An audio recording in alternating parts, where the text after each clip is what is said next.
Hey, so the other day I got this 4 horsepower Chrysler with neutral and forward shift, but it only came with the onboard 1 gallon fuel tank. So I was looking around and the factory made a fuel pump kit for it.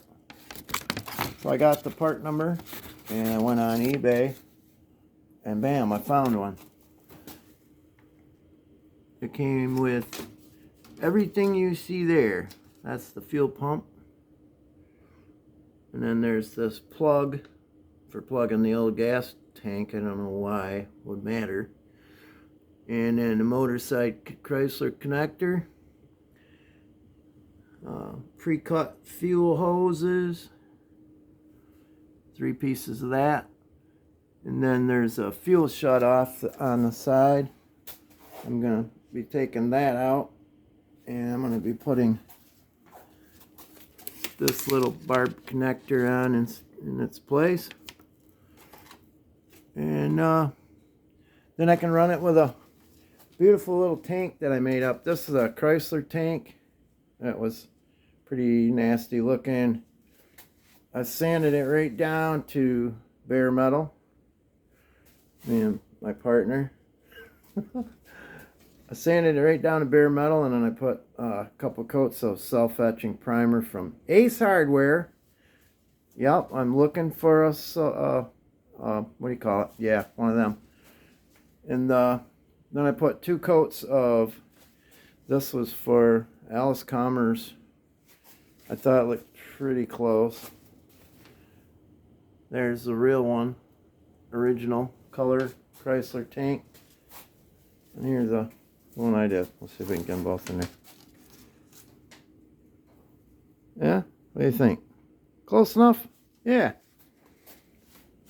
No refunds, so it's close enough. Anyway, I get this hose. It's 1/4-inch fuel line. And I get it at a place called M33 Supply in Ogama County, Michigan.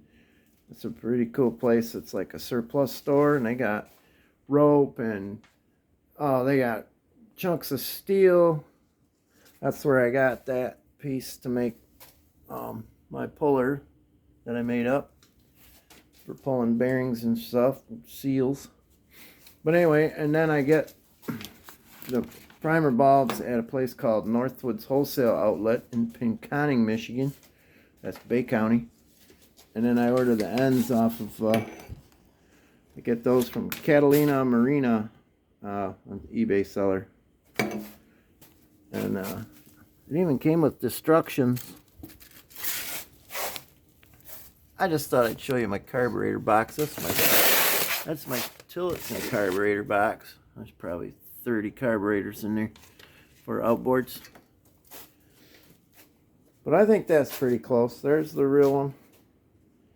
And there's the fake one. So anyway, you got to take the lower covers off. Got those off already. Bottom. This thing's a bugger. If you ever have to work on a carburetor, you pretty much got to rip the gas tank off the top to get to it. The starter rope goes through the hood. So this is how you got to do it. Unless you want to unhook it, you just kind of hang it there. And this little plug here, that's where I'm going to get my pulse from. I didn't read that far in the instructions yet. I just think I know. Alright, so that's what I'm doing right now. And I'll come back and show you what it all turned out like. Thanks for watching.